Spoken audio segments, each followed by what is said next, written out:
Let me guess. You think you're in control, right? You think you're steering the ship of your life, making smart decisions, avoiding toxic people, and carving out a destiny on your terms. But let's be brutally honest. You're not in control. You're just riding the emotional roller coaster, gripping the safety bar, and screaming like a toddler who just dropped his iPad. One minute you're angry for no reason, the next you're buying crap you don't need to impress people you don't even like. You fell in love with the wrong person, again. You blew up your career over an email, again. You self-sabotaged your progress, again. And you call that control? Let's make it worse. You don't even know why you do half the things you do. You're not logical. You're not rational. You're reactive. You're an emotional meat puppet being yanked around by envy, anxiety, pride, and whatever viral outrage you just absorbed from your Twitter feed. So if you're ready to get mad, not at the world, but at yourself, good. That means you're ready for a wake-up call. And that's exactly what Robert Greene's The Laws of Human Nature is. A 600-plus page slap in the face designed to expose your delusions, dissect your emotions, and destroy your excuses. Let's talk about the most dangerous enemy you'll ever face, yourself. If you're looking for comfort, leave. If you want someone to hold your hand and tell you everything's going to be okay, call your therapist. This isn't that. This is Robert Greene, and Robert Greene doesn't care about your feelings. You might know Greene as the Machiavellian mastermind behind the 48 Laws of Power, the Art of Seduction, and Mastery. But the Laws of Human Nature is something deeper, darker, more surgical. This isn't about hacking others. It's about confronting your own programming. It's about realizing that you are the villain in your story, not your boss, not your ex, not society, you. And that's why people either hate this book or they transform their lives with it. Now, before we go further, disclaimer, this video falls under the Fair Use Act. It is for educational and transformative purposes only. We're not parroting Greene, we're breaking down his ideas, smashing them into new shapes, and using them to wake your ass up. You want the full experience? Go buy the book. You'll thank me later. But fair warning, this isn't a feel-good, manifest your dream life manual. It's a brutally honest field guide to human behavior. Yours, mine, everyone's. Greene doesn't sugarcoat anything because human nature is not pretty. It's raw, it's chaotic, and it's deadly. And ignoring it will wreck your life faster than a TikTok addiction. Now, if that doesn't scare you, it should. But if it excites you, if something in you is tired of being the puppet, the pawn, the clueless fool, then keep watching. Because what comes next will change how you see everything. Welcome to Mindful Reads Hub. Let's get started. Master the inner storm. Let's get something out of the way first. If your emotions had a credit score, you'd be bankrupt. You're overdrawing on rage, bouncing checks on insecurity, and making impulsive decisions like a toddler with a sugar high and a credit card. And here's the most disturbing part. You don't even know it. You think you're logical, strategic, above it all. No, you're not. You're just emotionally illiterate in a world where emotional ignorance is expensive and often fatal. This isn't about feeling less. It's about knowing what the hell you're feeling and not letting it hijack your reality. Because here's the brutal truth Greene slaps you with. Emotions aren't bad. What's bad is being too unaware to notice when they're making decisions for you. Think of it like this. A storm rolls in. You can't control the weather, but you sure as hell don't have to build your house on the beach and act surprised when it gets wrecked. Most people, they live on that damn beach, and worse, they throw parties during hurricane season and call it just being passionate. Let's make it clear. Every decision you've ever made, every fight you started, every opportunity you missed, every message you regret sending probably came from a place you didn't even pause to question. That guy who ghosted you, you chased him because it felt familiar, not because it was healthy. That job you turned down, your fear of inadequacy whispered, "You're not ready," and you listened. That friend you cut off after one disagreement, yeah, your pride was doing the talking and you thought it was self-respect. Here's the thing Greene drills in like a nail through your denial. You are not rational. You are not objective. You are not immune. You are a cocktail of inherited trauma, social programming, hormonal surges, and impulsive reactions. Until you accept that, you're just a walking liability with Wi-Fi. But don't freak out. This is where the power begins. Greene doesn't want you to kill emotion. He wants you to conquer it, because emotion is data, it's feedback, it's a warning system, but only if you see it for what it is. And here's where it gets deep. Emotion doesn't hit you from nowhere. It's rooted in perception, your lens. And most of your lens, it's scratched, fogged up, and covered in the fingerprints of people you've never questioned. Your mom, your ex, your boss, that influencer you've been low-key copying for 2 years. You're reacting to a world you don't even see clearly. And that's where perspective comes in. This is where Greene drops the hammer in the second part.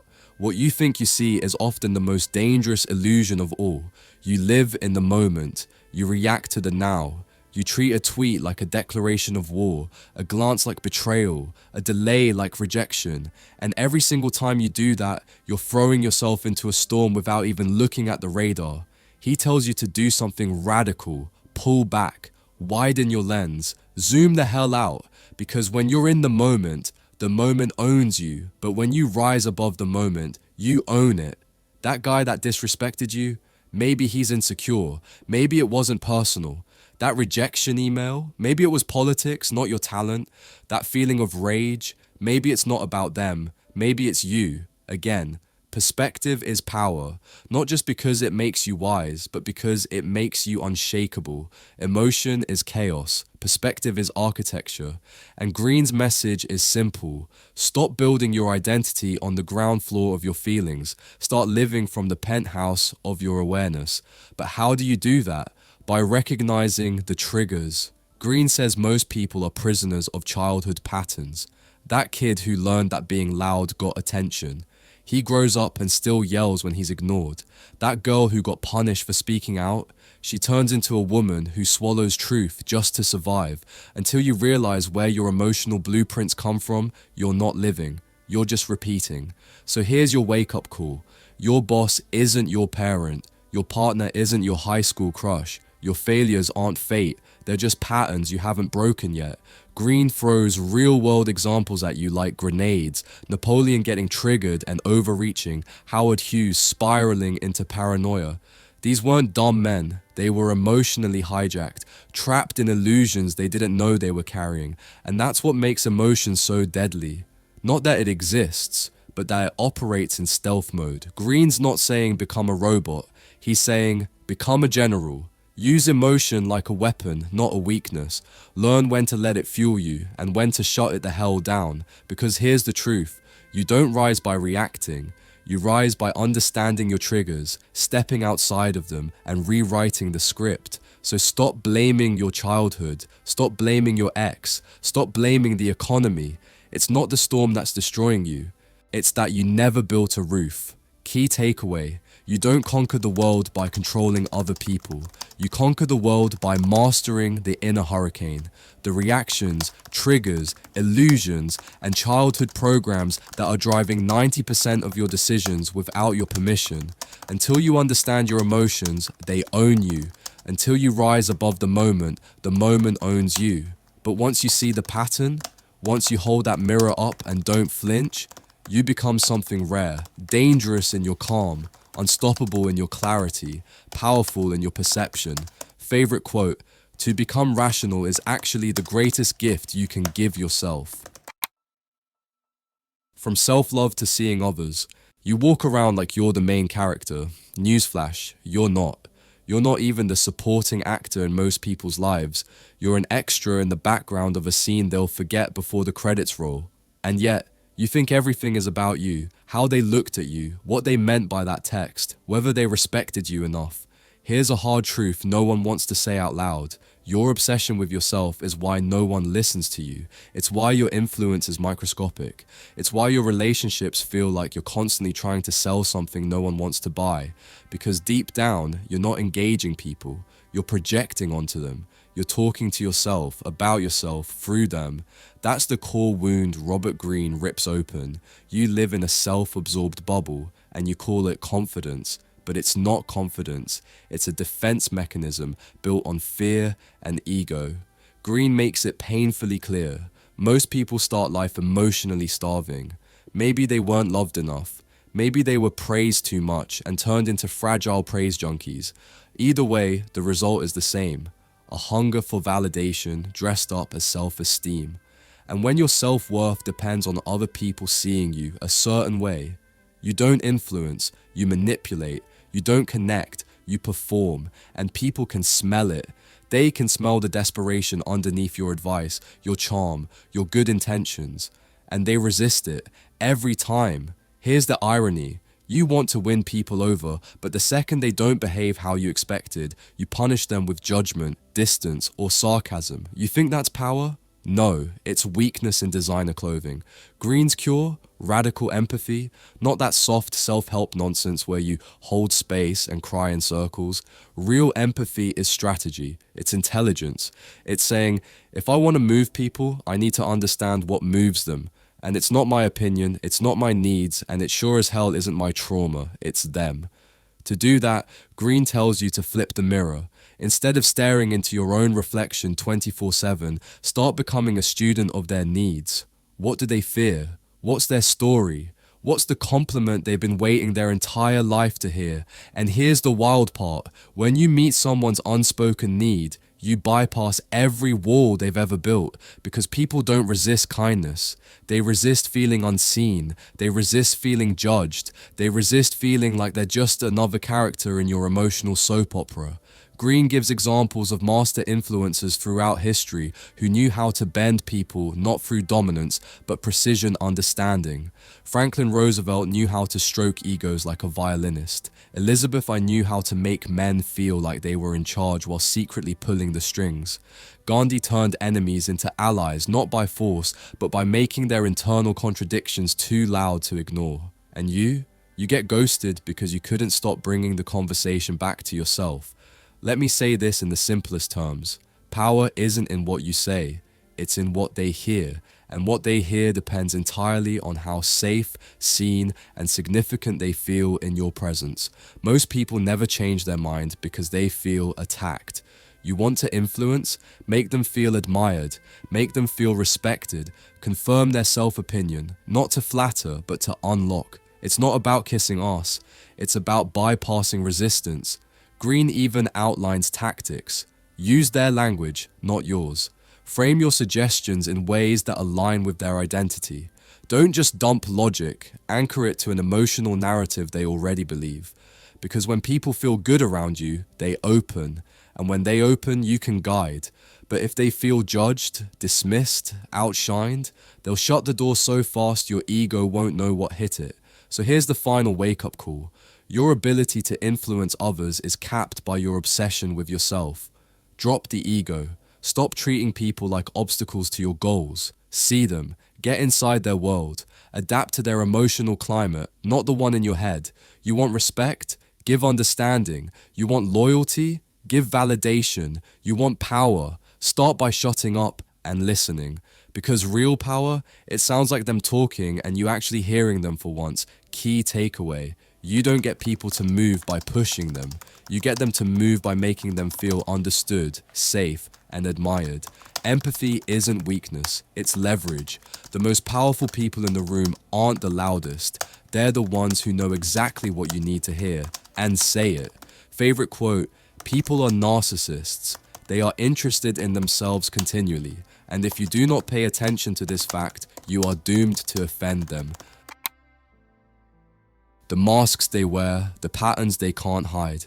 Everyone's faking it. Every single person. You, your boss, your partner, the barista with the fake smile. Hell, even the dude who talks about radical authenticity on Instagram is probably practicing his vulnerability in the mirror before he posts. We are all, every one of us, actors in some delusional one-man show we think is real life. But you keep falling for the costumes. You keep mistaking the mask for the person. And that's exactly why people keep lying to you, manipulating you, ghosting you, disappointing you. Because you believed what they performed, not who they really are. Let's get this straight. People don't show you their character. They show you their packaging. And if you're still the type who gets swept away by charm, credentials, or a curated feed, then buckle up. You're not reading people. You're being read like a children's book. Robert Greene doesn't sugarcoat this. He shows you what most people are too afraid to admit, that behind the facade, most humans are operating out of fear, insecurity, and habit. Their words are rehearsed. Their smiles are calculated. Their kindness might just be a currency. And unless you learn to see through the mask, not just at it, you're going to be conned over and over again by lovers, leaders, friends, and even yourself. Because here's the dangerous part. Most people don't even know they're wearing a mask. They've worn it so long, it became their personality. They've convinced themselves that they're noble, honest, hardworking, or whatever fake virtue makes them sleep better. And you? You keep taking them at face value, then acting shocked when they flip on you. But Greene's point is brutal and clear. People don't reveal who they are through their intentions. They reveal it through their patterns. Forget what they say. Watch how they react to stress. Watch how they treat people who can't help them. Watch what they repeat when no one's looking. You want to know someone? Don't listen to the apology. Track the behavior. Don't trust the tears. Trust the trend. And while we're on the subject, stop thinking you're the exception. You wear masks too. Your confidence? It might be insecurity on stilts. Your independence? Maybe it's just fear of intimacy. The lies you call identity are the very reason people keep misunderstanding you, because you don't even know who's underneath all that performance. Greene lays it out with surgical clarity. If you want to survive, no, thrive, you need to become a human lie detector. Not by memorizing tricks, but by studying the underlying drives of people's behavior. Narcissists signal neediness with overconfidence. Passive-aggressives hide venom in compliments. The overgenerous are often manipulators in disguise. No one is what they seem at first glance, and the ones who look too perfect, they're probably the most dangerous of all. Then he takes it further. Character isn't built in comfort, it's revealed in crisis. You want to know if someone's loyal, brave, honest? Don't ask. Wait until it's inconvenient. That's when the mask slips. When there's nothing to gain, nowhere to hide, that's when you'll meet the real person. And it might scare the hell out of you, because most people are fragile, not just emotionally, morally. They're situationally ethical, righteous until tested, loyal until tempted. They fold under pressure not because they're evil, but because their character was never built, just assumed. So what's the antidote? Relentless observation, detachment, the humility to realize your instincts might be trash and your judgments might be projections. Greene tells you to treat everyone like a mystery to be decoded, not trusted blindly. You're not being paranoid, you're being awake. But here's the hard pill. This also means turning the same lens on yourself. Where are you hiding behind performance? What role are you clinging to because the truth is too uncomfortable? How many of your values are actually survival strategies you adopted decades ago and never questioned? This isn't about becoming a cynic, it's about becoming a strategist.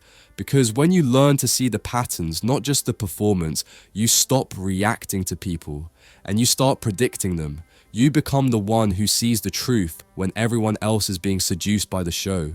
You stop being played, and you start playing at a level where only the real ones survive. Key takeaway: stop believing in masks. Study behavior, trust patterns. People's actions over time reveal everything you need to know, if you're not too emotionally desperate to see it. The truth is always visible. You're just too distracted by the performance to notice. Favorite quote: people will tend to wear the mask that shows them in the best possible light. Humble, diligent, generous. They will use this mask to gain power. If you mistake the mask for reality, you will soon feel disillusioned, bitter, and betrayed. Make them crave you without knowing why. You're not getting ignored because you're not smart enough. You're getting ignored because you're predictable. You're not getting passed over because people don't see your value. It's because you broadcast your neediness like a foghorn. You want to be irresistible, magnetic, followed? Then you need to stop begging for attention and start earning fascination. Because here's the brutal law of human nature. People don't crave what's available. They crave what feels rare, elusive, mysterious, and dangerously out of reach. The second you start chasing, explaining, convincing, you've already lost the game. Why? Because desire doesn't obey logic. It doesn't care about how hard you try. Desire lives in the unknown. It's attracted to gaps, not explanations. And what Greene rips wide open is the psychological playbook behind every person you've ever obsessed over, admired, or followed without knowing why. You think charisma is a gift? It's not. It's a strategy. And if you understood the psychology of desire, you'd spend less time trying to get people to like you and more time becoming a presence they can't stop thinking about. Greene shows us that real influence, the kind that turns heads and shifts rooms, has almost nothing to do with what you say. It's how people feel when you leave the room. Do they feel curiosity, tension, a subtle ache to be around you again?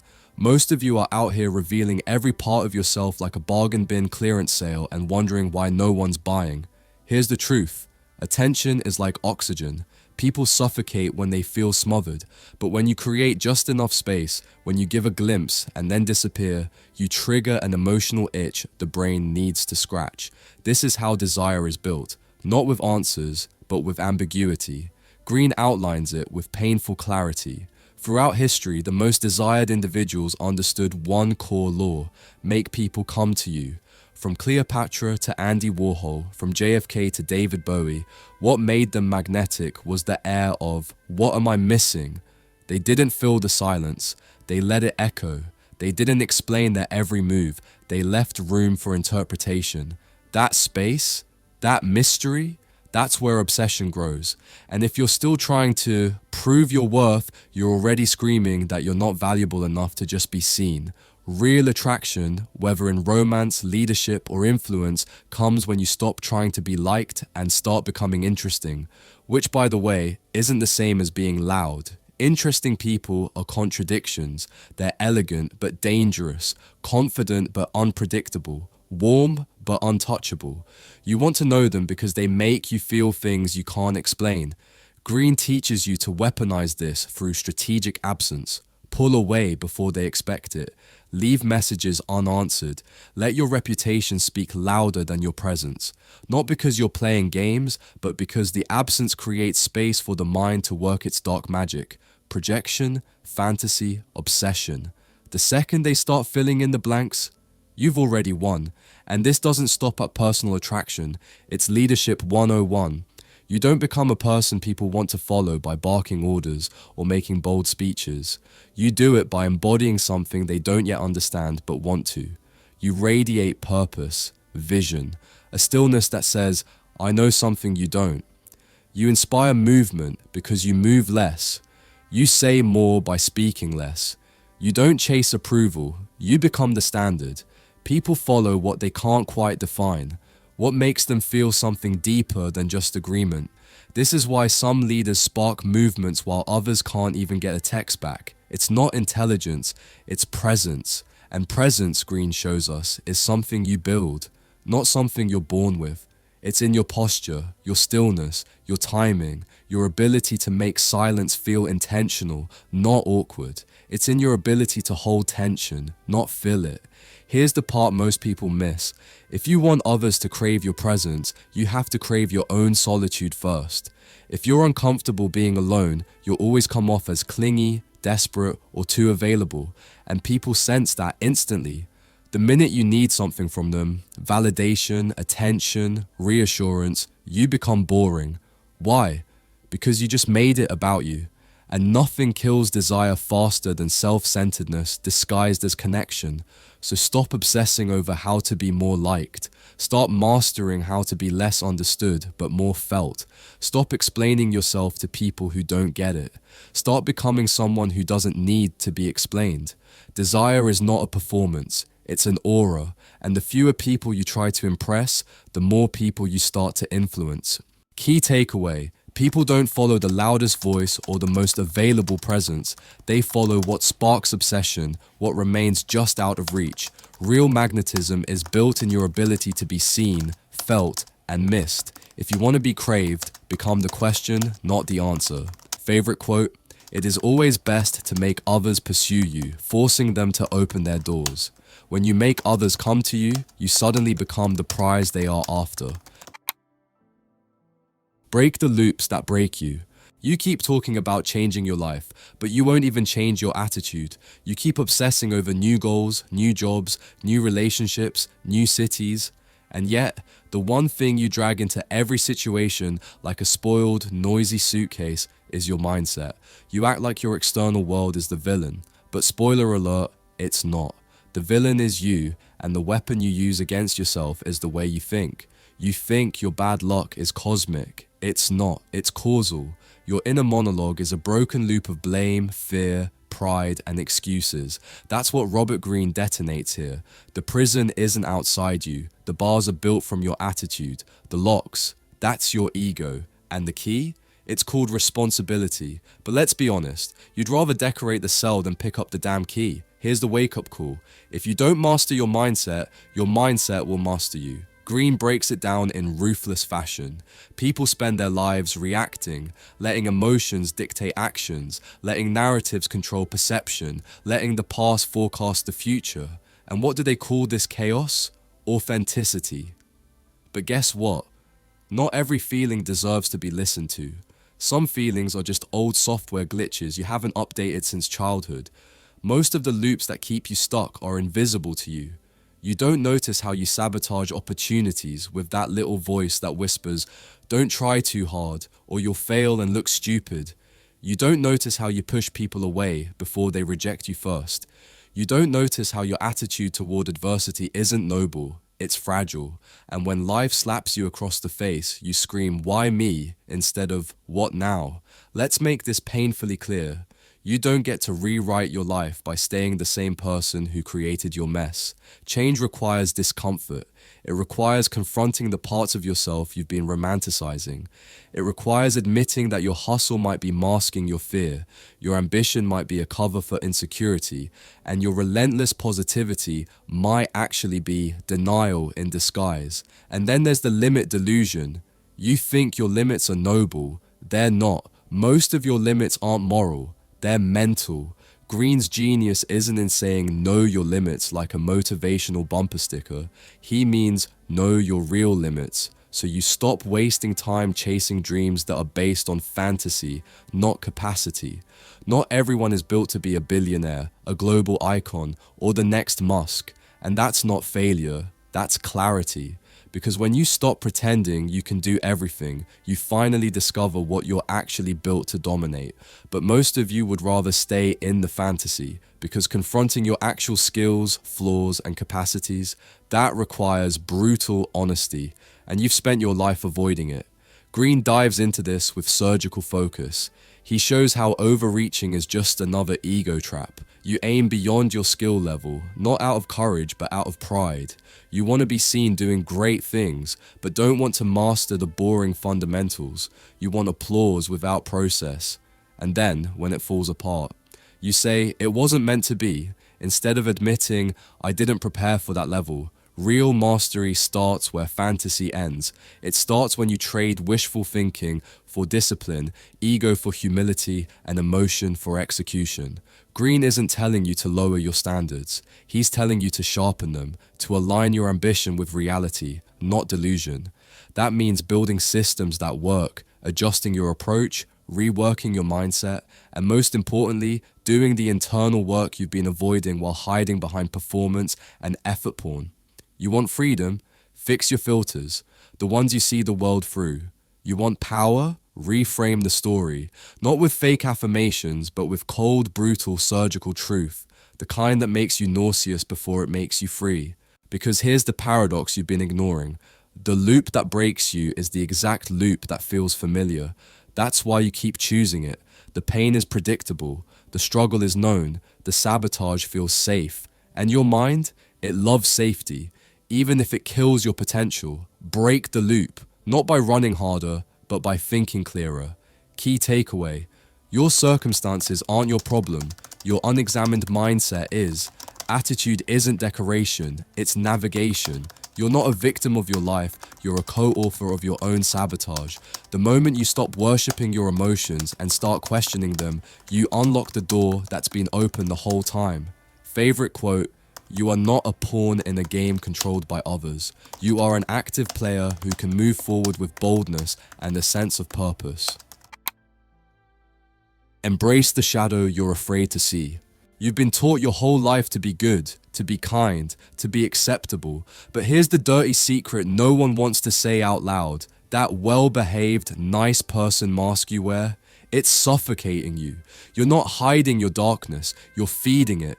Every fake smile, every suppressed rage, every act of fake humility adds another brick to the wall separating you from your real self. And when the mask cracks, because it always does, it doesn't just slip, it shatters. Violently. This isn't about being evil, it's about being real. Robert Greene calls this out with surgical precision. The parts of yourself you've labeled bad, or too much, or unacceptable, those are the parts actually running your life. You pretend to be composed, but you're seething with envy. You pretend to be generous, but it's just manipulation with a nicer font. You pretend you're over that ex, but you're still crafting revenge fantasies during your morning commute.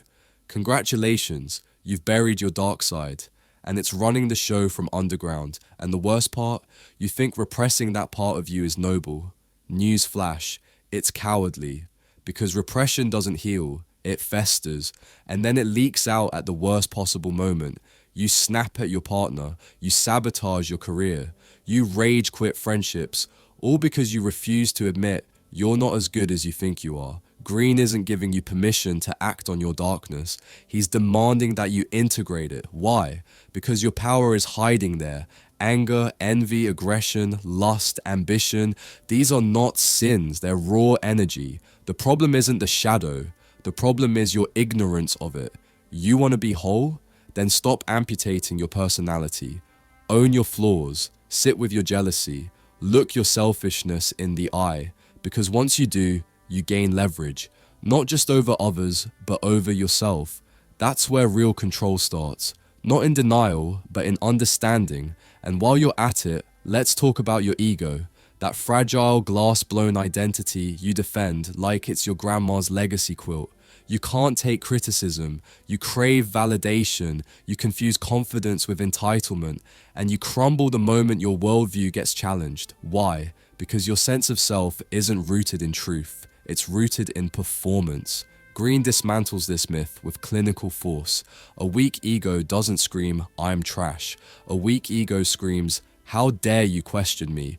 It's not low self-esteem. It's inflated illusion wrapped in fear. And when reality punctures it, you lash out, or worse, collapse into self-pity. Neither is strength, neither is growth. Here's the bitter pill. If you keep treating your ego like it's sacred, you'll never grow past the toddler stage of self-development. The ego isn't the enemy, but it damn sure isn't the king. You need to dethrone it and replace it with grounded self-awareness, because the people who actually evolve, they don't defend their shadow, they interrogate it, they don't run from their triggers, they analyze them, they don't pretend to be perfect, they get busy becoming real. So what does that look like? It looks like taking responsibility when it's easier to blame, like asking for feedback when your pride screams, "I already know," like choosing humility when your ego wants to dominate. And most importantly, it looks like having the courage to sit alone, face your demons, and say, "I see you, let's work." Key takeaway: your shadow doesn't go away just because you ignore it. In fact, the more you repress it, the more power it gains. Real growth means dragging that darkness into the light, confronting it head on and transforming it into fuel. You don't heal by pretending, you heal by integrating. Stop hiding, start owning. Favorite quote: you must become aware of your own masks and the role they play in your life, or you will eventually pay a steep price. Free the energy locked in gender and groupthink. Imagine being born with a brain, a spine, lungs, a heart, and instead of using any of it, you choose to become a copy of a copy of a copy. Congratulations, you're not a person. You're a barcode with an Instagram account. You weren't born to blend in. You weren't sculpted by history to be a faded print of someone else's blueprint. And yet here you are, trading authenticity for algorithmic approval and calling it personality. Let's rip this band-aid off. Because fitting in is not your destiny, and shrinking yourself to fit into the groupthink comfort zone is a betrayal of your very biology. Welcome to the human condition's most toxic paradox. Our desperate craving to belong often costs us everything worth belonging to. The modern world celebrates individuality on the surface while rewarding conformity under the table. We say, be yourself, and then punish anyone who actually dares to do it. But Robert Greene isn't buying it. In fact, he's calling your bluff. If you're looking for polite philosophy, you've got the wrong manual. This section is a surgical dissection of identity theatre, where society tells you who you should be, and you, without reading the fine print, sign your soul away just to not offend Karen in the office group chat. Let's start with the gender game. You've been conditioned since day one to behave in a masculine or feminine way, depending on what box they checked on your birth certificate. That's not identity. That's programming. Greene doesn't hand you a new label. He hands you dynamite and says, blow the labels up.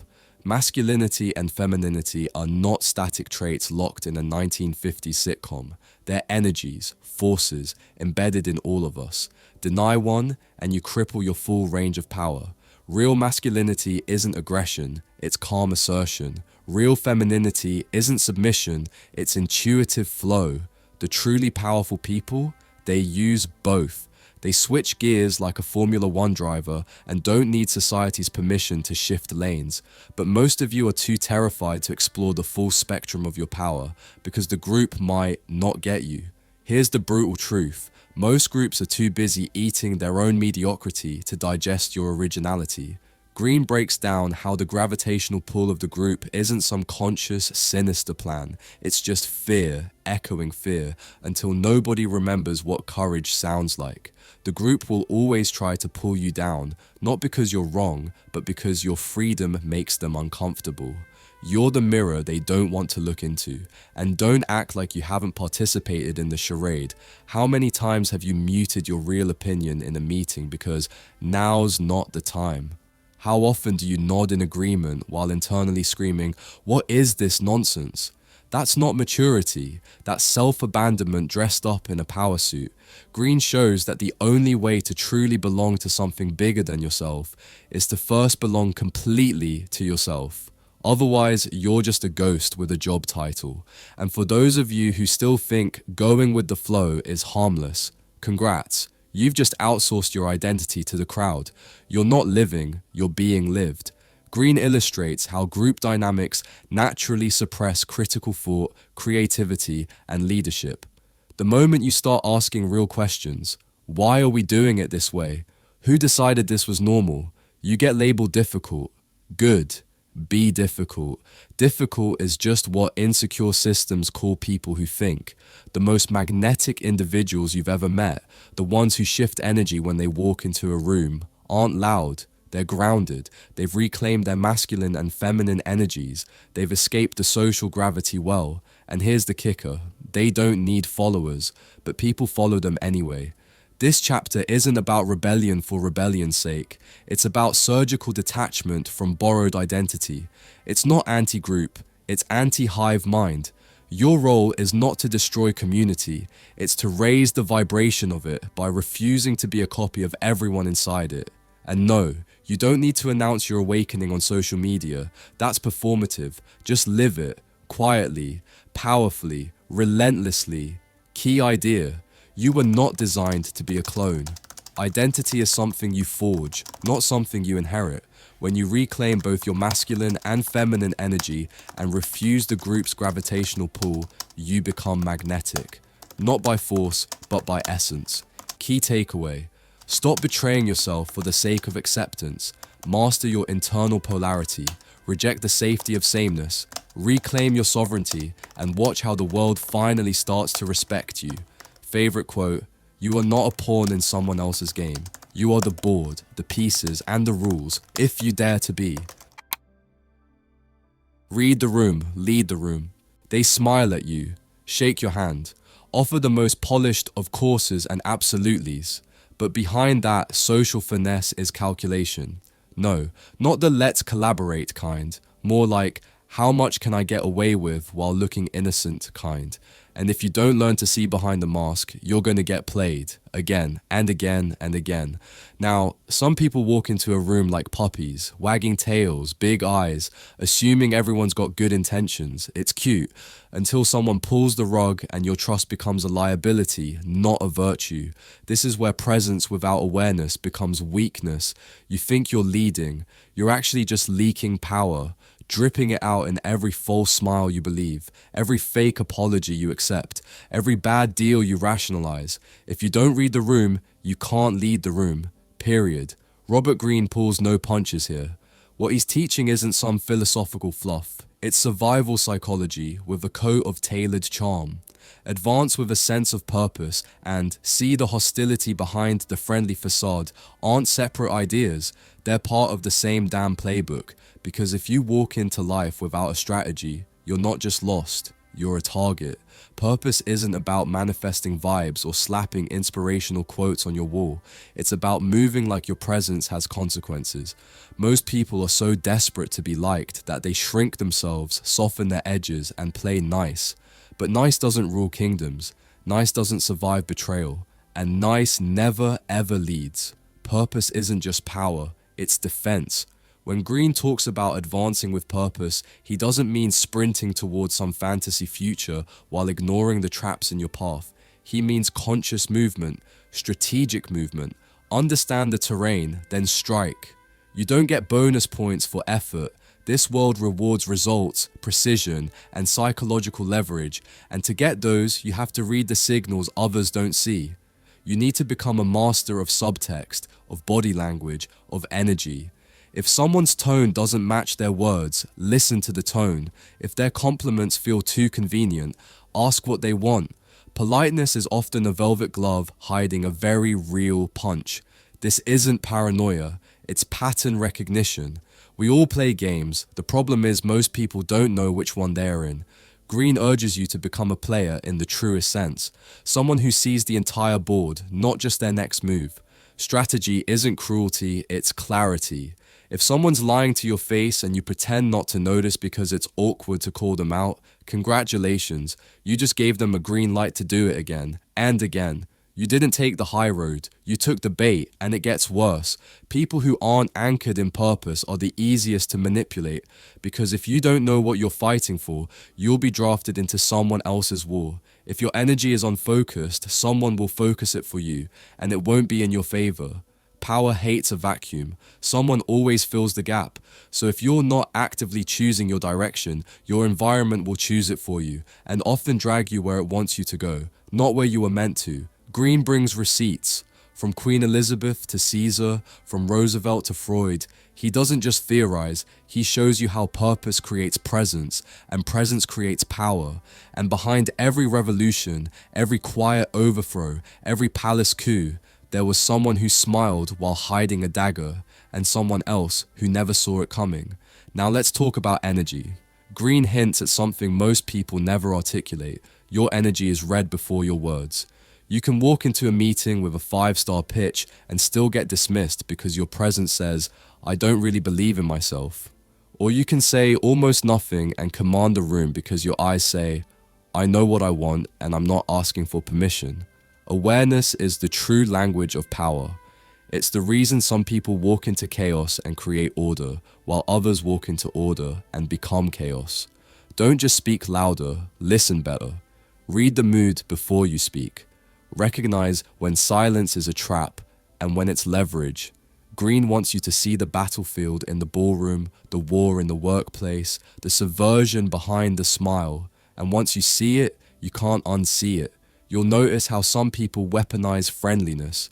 You'll catch that 1-second eye roll before they say, no problem. You'll know when that check-in is actually surveillance. And the second you stop being surprised by this, you start becoming dangerous. Power isn't loud, it's precise. It doesn't beg, it positions. And if you walk with purpose, people feel it. If you don't, they'll test you, push you, control you. Greene's message is simple. Be awake. Be deliberate, and never ever confuse surface harmony with real loyalty. That's how leaders get blindsided. That's how empires crumble. That's how people who had everything going for them lose it all. They trusted the mask and forgot the pattern. Key takeaway: movement without meaning is vulnerability. Awareness without direction is paranoia. But when you fuse purpose with presence, you stop reacting and start ruling. Favorite quote: those who deceive use the language of friendship to conceal their hostility. You must learn to see through the facade and never confuse politeness for loyalty. Time, death, and the final advantage. You're running out of excuses. If you're still living like you've got time to waste, let me snap you back to reality. Your clock is ticking, and no, the universe isn't holding your hand while you figure it out. The truth is brutal. History doesn't remember the timid, and death doesn't wait for the indecisive. You don't get to schedule your legacy. Either you grab the moment by the throat, or you become one more forgettable name on a tombstone. That's the deal. And Robert Greene is done pretending otherwise. His final revelation? If you want the ultimate power, existential, historical, spiritual, you better learn to weaponize two of the most inconvenient truths: the urgency of time and the certainty of death. Let's start with time. You don't own it, you rent it, and rent's due every damn day. Greene isn't here to console you with soft metaphors. He's dragging your delusions out into the light. Every era has its own storm. Some people brace for it, the rest become debris. You're either seizing your historical moment or you're being seized by someone who is. This isn't poetry, it's survival. Don't confuse comfort for strategy. Greene lays it bare. The truly powerful are those who sense the shift in the wind before the storm ever hits. While everyone else is clinging to systems that are dying, they're already dancing on the ruins with a blueprint for what's next. He's not talking about TikTok trends or startup unicorns. He's talking about a mental revolution, a psychic readiness to burn the manual you were handed and write your own damn chapter in history. Look at Caesar, Lincoln, MLK, or Jobs. These people weren't handed power. They showed up when history knocked. And what made them different? They weren't scared to act like their time mattered. They didn't wait for permission. They turned urgency into legacy. But if time is the playing field, death is the referee. And death doesn't care how nice your resume looks. Greene drills it in. Meditating on mortality isn't morbid, it's liberating. When you stare into that abyss and realize no one gets out alive, a funny thing happens. You stop begging for guarantees and start demanding impact. You stop waiting for the right moment and realize this is the moment. Always has been. Your distractions? They're the anesthesia keeping you from feeling that raw truth. But pain is data. Fear is fuel. Stop numbing yourself and start asking, what the hell am I actually doing here? Greene isn't handing you a comfort blanket. He's offering you a sword, because once you internalize your death, the opinions of mediocre people evaporate, the need for perfection dies, the fear of failure, gone. All that's left is a ruthless clarity. You either build something that echoes after you're gone, or you vanish without a trace. And here's the gut punch. Most people choose vanishing, not consciously, but by default, by saying later one too many times, by letting comfort win one more round, by confusing movement with progress and perfection with purpose. Greene is saying what your inner voice has whispered all along. Your time is finite, your choices aren't. So what do you do with that? You stop living like a ghost in your own life. You start making moves that might scare the coward inside you. You accept that everything ends, and because it ends, it matters. You stop trying to be safe and start trying to be significant.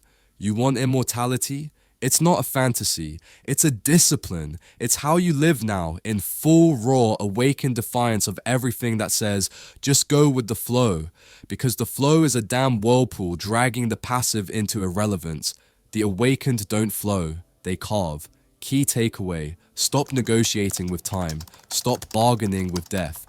Own your fleeting moment like it's your last, because one day it will be. Favorite quote: death is the only fact we can rely upon in life. Meditating on this reality can help us choose our battles wisely and live with more intensity. Conclusion: if you're still here, it means you're not like the rest. You're done being manipulated by fragile egos, empty masks, and your own damn excuses. You've just walked through the laws of human nature, Robert Greene's brutal wake-up call. He didn't write this to make you feel good. He wrote it to make you see, to make you dangerous in a world that preys on the unaware. This book isn't a self-help fairy tale. It's a weapon, but only if you use it. And if you're smart, and I know you are, you'll go buy the damn book. Don't just consume clips, quotes, or summaries like intellectual candy. Study it, mark it up, make it yours, because you're not gonna master human nature by scrolling memes and watching people manifest on TikTok. The world doesn't need more nice, predictable people. It needs more sharp minds. People who can read the room, own their shadow, weaponize empathy, and move with purpose in a world drunk on illusion. So stop floating, stop following, start operating. Don't forget to like, comment, subscribe, but more importantly, do the work. Study this stuff until it becomes you, and next time they underestimate you, smile, because they won't see it coming. This isn't the end, it's your ignition. Now go be the person they write books about.